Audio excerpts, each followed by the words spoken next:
एक ऐसा देश सर जहाँ पे लोग धर्म, जाति, संप्रदाय, क्षेत्रवाद के नाम पे एक दूसरे का कत्ल तक करने के लिए उतारू हो जाते हैं। जिस देश में आज भी जब हम समीकरणों की बात करते हैं, जब आप बड़े चैनल्स पे बहस देखते होंगे या पॉलिटिकल जब इन लोगों की डिस्कशन या इनकी प्लानिंग देखते होंगे, तो ये अपनी स्ट्रैटेजी भी उस हिसाब से बनाते हैं कि कहाँ पे किस धर्म के लोगों की या किस जाति के लोगों की पॉपुलेशन कितनी है। उस हिसाब से इनकी इलेक्शन कैंपेन डिसाइड होती है, जो नॉर्मली जो अभी तक हमारा सिस्टम रहा है जब से हम लोग आज़ाद हुए हैं। ऐसे देश में जो बातें, जिस लेवल की बातें आप कर रहे हैं, वो लोगों को समझाना ये सबसे बड़ा चैलेंज नहीं है आपके साथ? बिल्कुल है। जब आप जैसे चैनल सामने आएंगे तो हमारी बातें लोगों तक पहुंचेगी। पहली बात, यस, चुनौती है आम लोगों तक इस दर्शन को, इस फिलॉसफी को पहुंचाना एक चुनौती है। मुझे लगता है इस देश में अच्छे लोगों की मात्रा बहुत ज़्यादा है, ख़राब लोग बहुत कम हैं। अच्छे लोग क्योंकि चुप रहते इसलिए प्रभावहीन हैं, और ख़राब लोग हैं, उपद्रवी होते हैं, वो प्रभाव दिखाते हैं थोड़े लोग भी। मैं इसको इस ढंग से लेना चाहता हूँ। मान लीजिए कहीं इलेक्शंस में आप देखेंगे कि सबसे ज़्यादा वोट जिनको मिलते हैं उनको घोषित किया जाता है कि वो चुने हुए लोग हैं, और कम लोग अगर उसके अगेंस्ट हैं उनकी बात वहाँ पे नगण्य हो जाती है। बिकॉज़ इसमें दूसरा कोई चारा शायद अभी दिखता भी नहीं है। इस व्यवस्था के साथ ऐसे ही चलना पड़ेगा। ये डेमोक्रेसी की लिमिटेशंस है। इसका मतलब ये नहीं है कि मेजॉरिटी के लोग हमेशा सही हैं। और एक फिल्म की लाइन है बड़ी मशहूर कि यह सिस्टम को बदलने चलो तो सिस्टम आपको खुद बदल देता है। आम आदमी पार्टी के साथ शायद ऐसा ही कुछ हुआ। आप कैसे बचेंगे इस सिस्टम से? क्योंकि आपने भी इसी सिस्टम के अंदर सर्वाइव करना है, आपने भी इसी संविधान के और जो चीज़ें हैं हमारे स्ट्रक्चर में, उन्हीं के बीच में आपको काम करना पड़ेगा। ये जो जातिवादी सिस्टम है, धर्म है, बहुत कुछ है, आप कैसे बचेंगे इससे? सत्ता का semifinal sponsored by Ratan jewellers, Indira market, Mandi, shop number 13 and 14, को sponsored by Sankalp classes, Neer Chowk, powered by refresh mattresses, India's #1 customer satisfaction brand with 99.5% satisfied customers। नमस्कार दर्शकों, स्वागत है आपका हमारी इस विशेष इंटरव्यू में। और जैसा कि आप सभी जानते हैं कि इलेक्शंस के मद्देनज़र हमने एक विशेष सीरीज चला रखी है, सत्ता का सेमीफाइनल, जिसके प्राइम स्पॉन्सर हैं इंदिरा मार्केट वाले रतन ज्वेलर्स। गोल्ड, सिल्वर, डायमंड की बहुत बेहतरीन ज्वेलरी यहाँ मिलती है। साथ ही को स्पॉन्सर हैं हमारे संकल्प क्लासेस, जहाँ पे इंजीनियरिंग और मेडिकल एंट्रेंस के एग्ज़ाम की कोचिंग करवाई जाती है। बहुत ही बेहतरीन रिज़ल्ट रहा है इस इंस्टीट्यूट का पिछले कई सालों से। और साथ ही साथ रिफ्रेश मैट्रेसेस, जो कि लीडिंग मैट्रेसेस ब्रांड हैं इस वक्त पूरे इंडिया के, और हिमाचल में भी बहुत ही तेज़ी से पॉपुलर हो रहे हैं। मेरे राइट में जो शख्सियत आप इस वक्त देख रहे हैं, ये हैं LC शर्मा जी, लोकचंद शर्मा जी, और बहुत ही वेल एजुकेटेड पर्सन हैं, PhD इन फ़िलासफ़ी हैं, मेरा favourite subject, one of the favourite subject. और इनके साथ मज़ा आ जाएगा आज बात करके। सर, पहले तो बहुत बहुत शुक्रिया सर हमें इतना समय देने के लिए। बहुत बहुत धन्यवाद। इनके बारे में मैं बता दूं आपको, लोक नीति पार्टी, जो राष्ट्रीय लोक नीति पार्टी है, जिनका एक कैंडिडेट मैडम है हमारे एडवोकेट हैं, वो अंबिका श्याम जी, वो इन्हीं की पार्टी की कैंडिडेट हैं। और नई पार्टी है बिल्कुल, और एक नए विजन के साथ चुनावी मैदान में उतरी है, राजनीतिक रण क्षेत्र में उतरी है। और इनका क्या विजन है उसके ऊपर बात करेंगे।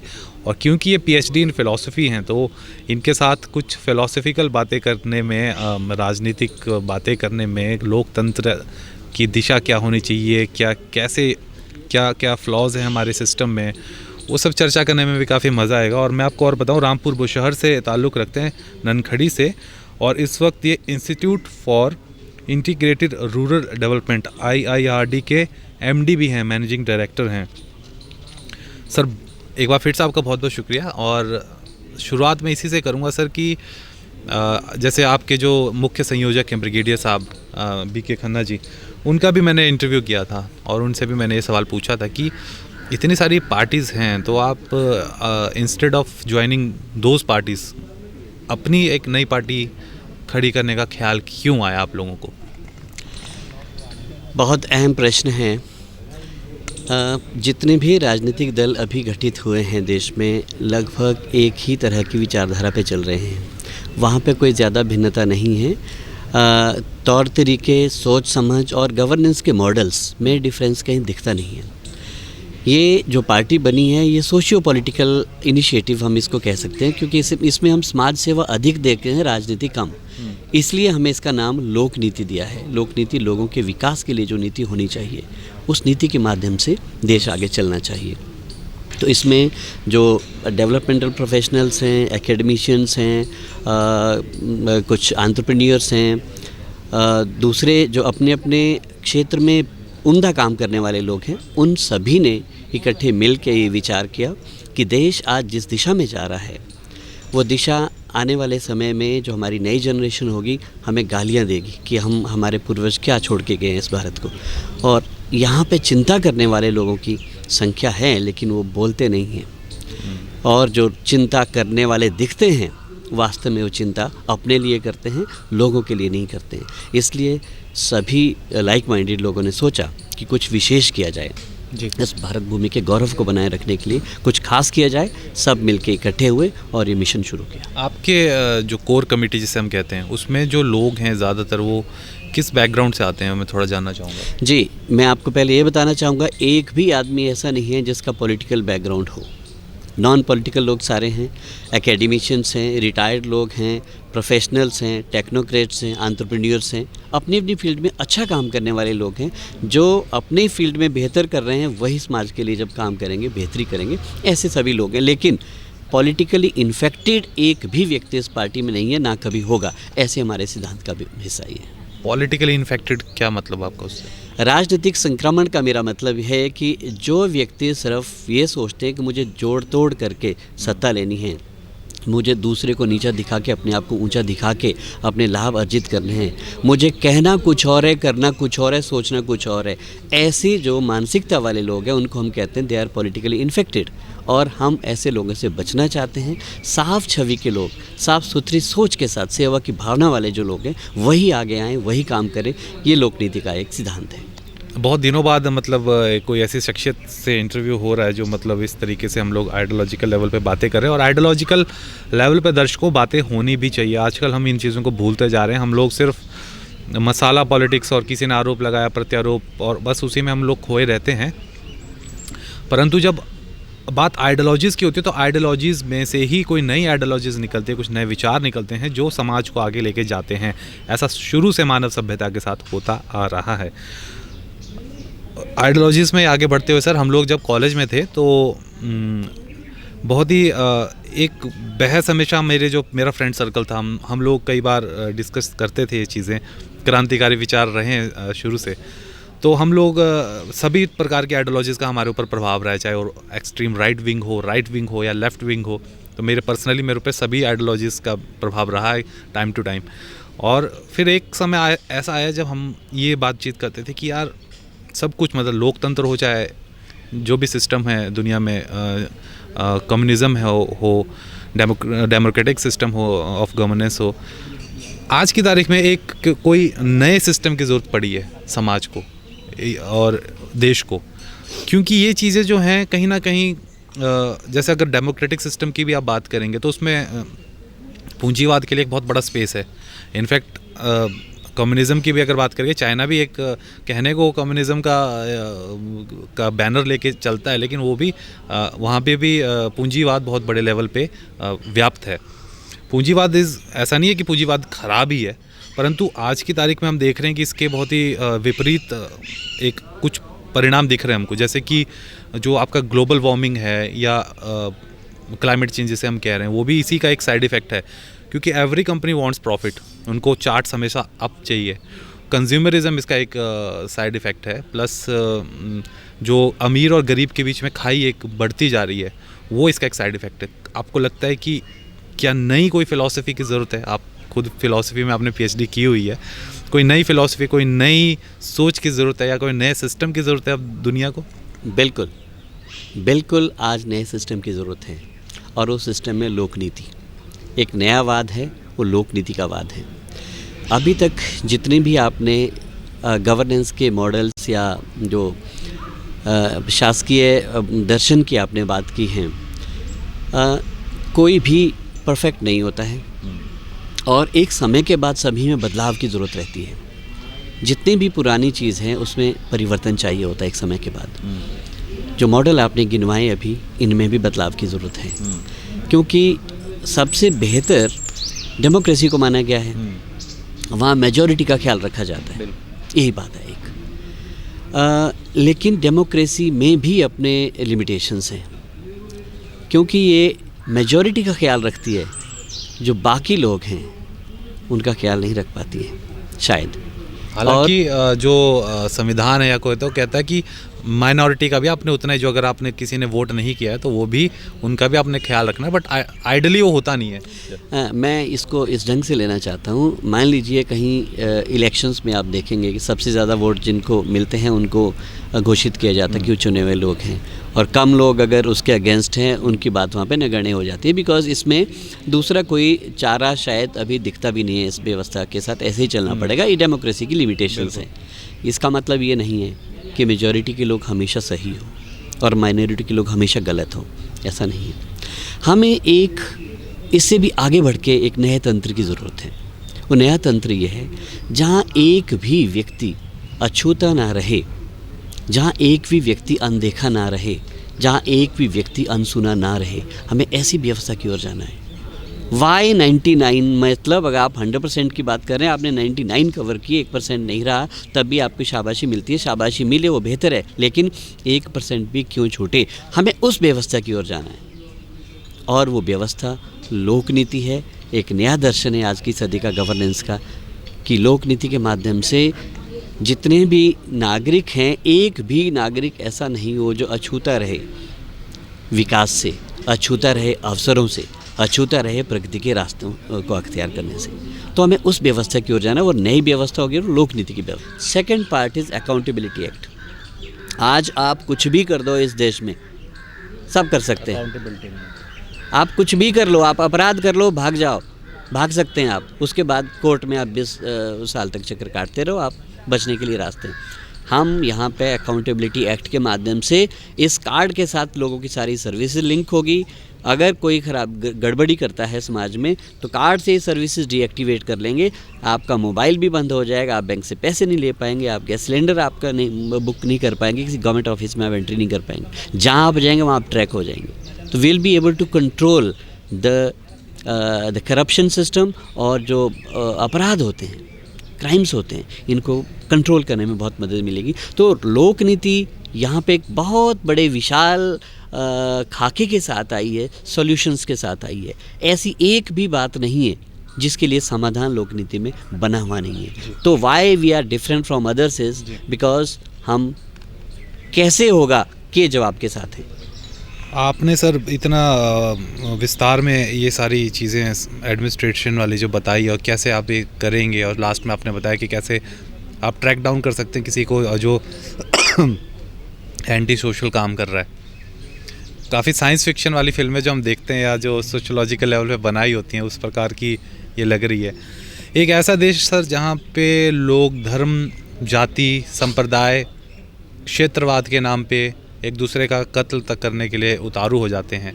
जिस देश में आज भी जब हम समीकरणों की बात करते हैं, जब आप बड़े चैनल्स पे बहस देखते होंगे, या पॉलिटिकल जब इन लोगों की डिस्कशन या इनकी प्लानिंग देखते होंगे, तो ये अपनी स्ट्रैटेजी भी उस हिसाब से बनाते कि कहाँ पे किस धर्म के लोगों की या किस जाति के लोगों की पॉपुलेशन कितनी है, उस हिसाब से इनकी इलेक्शन कैंपेन डिसाइड होती है, जो नॉर्मली जो अभी तक हमारा सिस्टम रहा है जब से हम लोग आज़ाद हुए हैं।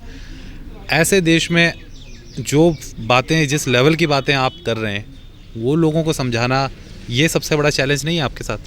बिल्कुल है। जब आप जैसे चैनल सामने आएंगे तो हमारी बातें लोगों तक पहुंचेगी। पहली बात, यस, चुनौती है आम लोगों तक इस दर्शन को, इस फिलॉसफी को पहुंचाना एक चुनौती है। मुझे लगता है इस देश में अच्छे लोगों की मात्रा बहुत ज़्यादा है, ख़राब लोग बहुत कम हैं। अच्छे लोग क्योंकि चुप रहते इसलिए प्रभावहीन हैं, और ख़राब लोग हैं, उपद्रवी होते हैं, वो प्रभाव दिखाते हैं थोड़े लोग भी। तो हमें अच्छे लोगों तक पहुंचने की कोशिश करनी है। और जहाँ तक जाति, धर्म, संप्रदाय में ये बांटने का काम करते रहें, ये राजनीति करती रही है। यही राजनीति है कि जोड़ तोड़ करके कैसे लोगों को साइकोलॉजिकली इतना आप तोड़ मरोड़ लो कि आप अपना उल्लू सीधा करके आगे जाओ। राष्ट्रीय लोकनीति पार्टी की नज़रों में जाति मात्र मनुष्यता है, धर्म मात्र राष्ट्रीयता है। इसके अलावा हम ना किसी को किसी की जाति को पहचानते हैं, ना किसी के धर्म को पहचानते हैं। धर्म राष्ट्रीयता है। अगर आप देश के अगेंस्ट कहीं भी खड़े होते हैं तो आप अधर्मी होगे, वहाँ पे सख्त से सख्त सज़ा का प्रावधान होगा। देश सर्वोपरि है। जैसी बातें आप कर रहे हैं और जो आपकी पार्टी की फ़िलॉसफी है, कुछ कुछ मिलती जुलती लाइन पे आज से 8-10 साल पहले आम आदमी पार्टी का जन्म हुआ था दिल्ली में, और एक फ़िल्म की लाइन है बड़ी मशहूर कि यह सिस्टम को बदलने चलो तो सिस्टम आपको खुद बदल देता है। आम आदमी पार्टी के साथ शायद ऐसा ही कुछ हुआ। आप कैसे बचेंगे इस सिस्टम से, क्योंकि आपने भी इसी सिस्टम के अंदर सर्वाइव करना है, आपने भी इसी संविधान के और जो चीज़ें हैं हमारे स्ट्रक्चर में, उन्हीं के बीच में आपको काम करना पड़ेगा। ये जो जातिवादी सिस्टम है, धर्म है, बहुत कुछ है, आप कैसे बचेंगे इससे? आपने आम आदमी पार्टी का जिक्र किया। वैसे मैं किसी दूसरी पार्टी विशेष के बारे में नहीं कहना चाहूँगा, और दूसरा हमारा एक सिद्धांत भी है कि हम क्रिटिसिज्म से दूर रहते हैं, लेकिन इसका मतलब ये नहीं कि हम विश्लेषण भी नहीं करेंगे। हम विश्लेषण करेंगे, ज़रूर करेंगे। आप सही कह रहे हैं। आम आदमी पार्टी भी एक जिस विचारधारा के साथ आई थी, युवाओं में जोश एक पैदा हो गया था, काफ़ी बड़ी क्रांति भी पैदा हो गई थी। उस समय लग रहा था कि देश बदलेगा, एक आशा की किरण पैदा हो गई थी। लेकिन उसका सबसे बड़ा नुकसान आज हो गया इस देश में, वो ये कि आम आदमी पार्टी वो नहीं अपने आप को साबित कर पाई है जिस लक्ष्य को लेकर वो आई थी, और आज लोग ठगे हुए महसूस अपने आप को कर रहे हैं। अब देश में वैसी उस लेवल की अगर क्रांति पैदा करनी हो असंभव है, क्योंकि लोग ठगे हुए महसूस कर रहे हैं। इतनी बड़ी क्रांति पैदा हुई थी क्योंकि ये भी उसी नक्शे कदम पे चलना शुरू कर दिया जो बाकी लोग चल रहे हैं। तो वहाँ पे कोई फ़र्क मुझे दिख नहीं रहा है आज की डेट में। हाँ, हो सकता है इनकी मजबूरियाँ रही हों, जो आपने कहा कि चलते सभी एक अच्छे इरादे से हैं, फिर व्यवस्था बदल देती है व्यक्ति को। हो सकता है इनकी ये भी मजबूरियाँ रही हों कि व्यवस्था ने इनको बदल दिया। लेकिन हम यहाँ पर व्यवस्था बदलने आए हैं, व्यवस्था का हिस्सा नहीं बनेंगे। आपको ये मैं बताना चाहूँगा, हमारी 14 मार्च 2021 में जब पार्टी लॉन्च हुई थी कॉन्स्टिट्यूशन क्लब दिल्ली से, उस वक्त भी एक रिपोर्टर ने पूछा था हमारे chief convener brigadier doctor B K जी से कि सभी पार्टियां शुरू में अच्छी जाने की बात करती हैं, अच्छा करने की बात करती हैं, बाद में सब बदल जाते हैं। उनकी एक स्टेटमेंट थी, जिस दिन आपको लगेगा कि हम इस तरह से बदल रहे हैं, वही बातें हम में भी आ रही है जो बाकियों में भी है, उस दिन सबसे पहले मैं होऊंगा जो इस पार्टी को ख़त्म कर दूंगा। ये उनकी स्टेटमेंट है। मुझे लगता है ये स्टेटमेंट बहुत बड़ी स्टेटमेंट है। और इस पार्टी की जो शुरुआत हुई है गंगा के तट पे हुई है, गंगा जल के साथ संकल्प करके हुई है। वो बेशक कम लोगों ने संकल्प किया है, लेकिन वो संकल्प की फ़ोटो और रिकॉर्डिंग आज भी अवेलेबल है, वो रहेगी। जब तक इस पार्टी में लोग हैं तब तक वो शपथ याद दिलाती रहेगी। हम बदलने के लिए आए हैं, बदले जाने के लिए नहीं आए हैं। This is for sure. I am sure आप जैसे लोग युवा हैं, बताएं पार्टी में जब भी कभी किसी को लगा कि आप अपनी विचारधारा से भटक रहे हैं, गलत हो रहा है, हम तो चाहेंगे हर नागरिक आगे आए और बताएं हमें, और उसी वक्त उस पर हो सकता है गलतियां हों। हम मनुष्य हैं, ऐसा नहीं है कि कह सकते कि परफेक्शन है, गलतियां हो ही नहीं सकती हों, लेकिन बताएं जनता उस वक्त कि गलती हो रही है यहाँ से, तो तुरंत सुधारने के लिए सबसे बड़ा प्रयास पार्टी का होगा। जी, तो हम बदलाव करने आए हैं, खुद बदलने नहीं आए हैं, ये एलसी शर्मा जी का कहना है। Doctor LC Sharma ji, Lokchand Sharma ji PhD in philosophy हैं और ये फाउंडिंग मेंबर्स हैं, मेंबर्स में से एक हैं जो आपकी पार्टी है राष्ट्रीय लोक नीति पार्टी, जिनकी जो कैंडिडेट है इस वक्त मंडी पार्लियामेंट्री से इन्होंने उतारा है अंबिका श्याम जी को।